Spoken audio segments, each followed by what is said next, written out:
జూబ్లీహిల్స్ ఉప ఎన్నిక కౌంటింగ్ కు సర్వం సిద్ధమైంది. ఇప్పటికే పోలింగ్ సామాగ్రిని స్ట్రాంగ్ రూమ్ కు తరలించారు ఎన్నికల అధికారులు. యూసుఫ్గూడలోని కోట్ల విజయభాస్కర్ రెడ్డి స్టేడియంలో ఈవీఎంలను భద్రపరిచారు. స్ట్రాంగ్ రూమ్ల వద్ద 3 అంచెల భద్రతను ఏర్పాటు చేశారు.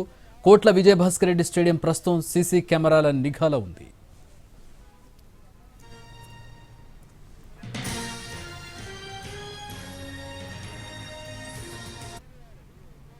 రేపు ఉదయం 8 గంటలకు కౌంటింగ్ ప్రారంభమవుతుంది. 10 రౌండ్స్లో పోలైన ఓట్లను కౌంట్ చేస్తారు. రేపు మధ్యాహ్నం లోపు జూబ్లీహిల్స్ ఉప ఎన్నిక ఫలితం వెలువడే ఛాన్స్ ఉంది. కౌంటింగ్ కోసం 42 టేబుళ్లను సిద్ధం చేశారు. జూబ్లీహిల్స్ ఉప ఎన్నికలో 105 మంది పోస్టల్ బ్యాలెట్ ఓటు హక్కును వినియోగించుకున్నారు.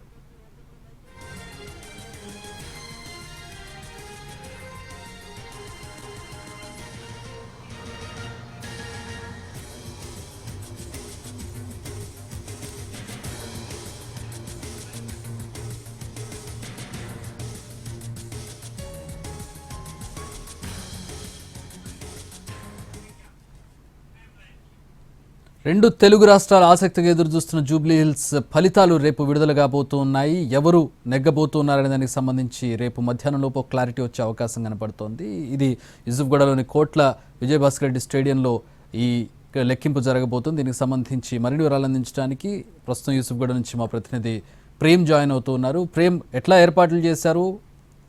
అప్రాక్సిమేట్లీ ఎన్నింటిలోపు ఒక క్లారిటీ వచ్చే అవకాశం ఉంది?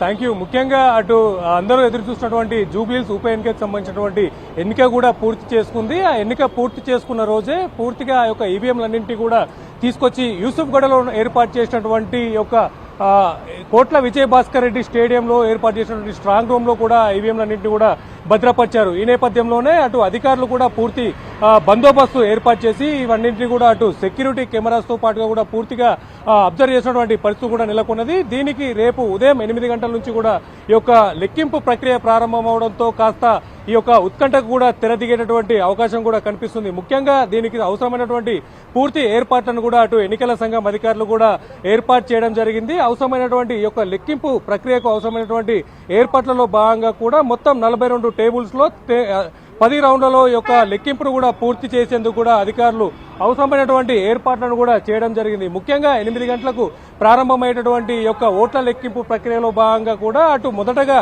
పోస్టల్ బ్యాలెట్ ద్వారా పోలైనటువంటి ఓట్లను కూడా మొదటగా ఈ యొక్క లెక్కింపులో భాగంగా కూడా లెక్క పెడతారని చెప్పుకోవచ్చు. ఆ తర్వాత అటు డివిజన్ల వారీగా వస్తే మొదటగా షేక్పేట్ డివిజన్ నుంచి ప్రారంభం కాబోతున్నటువంటి ఈ యొక్క ఓట్ల లెక్కింపు ప్రక్రియ కూడా ఎర్రగడ్డతో ఈ యొక్క లెక్కింపు ప్రక్రియ కూడా పూర్తవుతుందని కూడా చెప్పుకోవచ్చు. మొత్తం 407 కంట్రోల్ ఈవీఎంలు ఉన్నటువంటి ఈ యొక్క నేపథ్యంలో కూడా ప్రతి రౌండ్ కి కూడా 42 ఈవీఎంలను కూడా లెక్క పెట్టబోతున్నారు. ముఖ్యంగా అటు మొదటి 9 రౌండ్లలో ఈ యొక్క 42 ఈవీఎంల లెక్కల ప్రకారం కూడా మొదటి 9 రౌండ్లలో కూడా 378 ఈవీఎంలను కూడా పూర్తిగా లెక్కించబోతున్నారు. చివరి రౌండ్ లో 29 ఈవీఎంలను కూడా లెక్కించి ఈ యొక్క ఓట్ల ఫలితాలను కూడా వెల్లడించబోతారు. ముఖ్యంగా అటు 8 గంటలకు ప్రారంభమైనటువంటి ఈ యొక్క ఓట్ల లెక్కింపు ప్రక్రియ కూడా సుమారుగా మధ్యాహ్నం 12 గంటల వరకు కూడా అంటే ఒక డిసైడ్ అయ్యేటటువంటి అవకాశం కూడా ఉండబోతుంది. ఈ లెక్కల ప్రకారం కూడా అటు షేక్పేట్ లో ప్రారంభమైనటువంటి యొక్క డివిజన్ల వారీగా చూసుకుంటే మొదటగా షేక్పేటకు సంబంధించినటువంటి 70 ఈవీఎంలను కూడా లెక్క పెట్టిన తర్వాత ఆ తర్వాత వెంగళరావు నగర్ సంబంధించినటువంటి ఈ యొక్క వెంగళరావు నగర్ సంబంధించినటువంటి ఈవీఎంలను కూడా రెండో సీరియల్లో కూడా లెక్క పెడతారు. ఆ తర్వాత రెహమత్ నగర్, యూసఫ్గూడ, సోమాజిగూడ, బోరబండ, ఎర్రగడ్డ ఈ మాదిరిగా కూడా ఈ యొక్క డివిజన్లన్నింటినీ కూడా సీరియల్ గా లెక్క పెట్టేటువంటి అవకాశం కూడా కనిపిస్తుంది. అటు ముఖ్యంగా అటు ఎన్నికల్లో జరిగినటువంటి పోలింగ్ శాతం కూడా కేవలం 50% మించలేదు కాబట్టి ఈ యొక్క ఈవీఎంల లెక్కింపు కూడా వీలైనంత తొందరగా కూడా పూర్తి చేసేందుకు కూడా అటు అధికారులు కూడా పూర్తి స్థాయిలో ఏర్పాట్లను కూడా చేశారు. ఏదేమైనప్పటికీ మధ్యాహ్నం 12 గంటల వరకు కూడా ఈ యొక్క ఓట్ల లెక్కింపు ప్రక్రియ ఒక కొలిక్కి వచ్చేటటువంటి అవకాశం ఉందని కూడా చెప్పుకోవచ్చు. Alright Prem, thanks for the updates.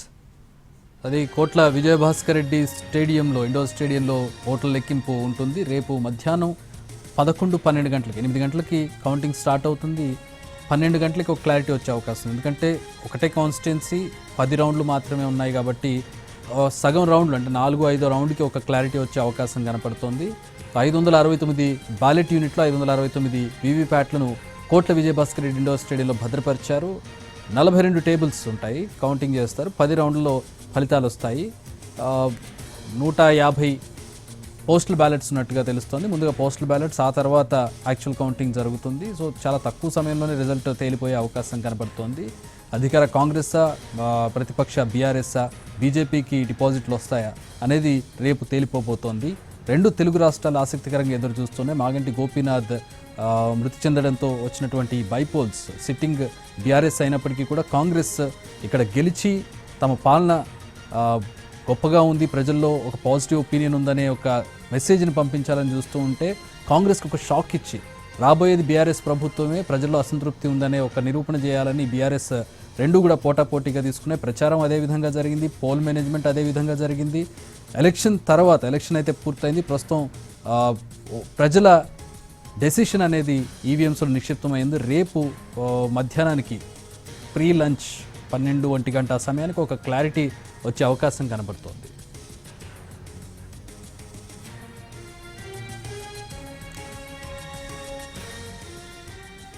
Strong room వద్ద 3 అంచెల భద్రత కూడా ఏర్పాటు చేశారు. సీసీ కెమెరాల నిఘాతో పాటు 150 మంది పోలీసులను అదనంగా నియమించారు. ఈవీఎంల భద్రత విషయంలో అనుమానం ఉంటే అభ్యర్థులు, కౌంటింగ్ ఏజెంట్లు కూడా తనిఖీలు చేసుకోవచ్చని అధికారులు స్పష్టం చేశారు.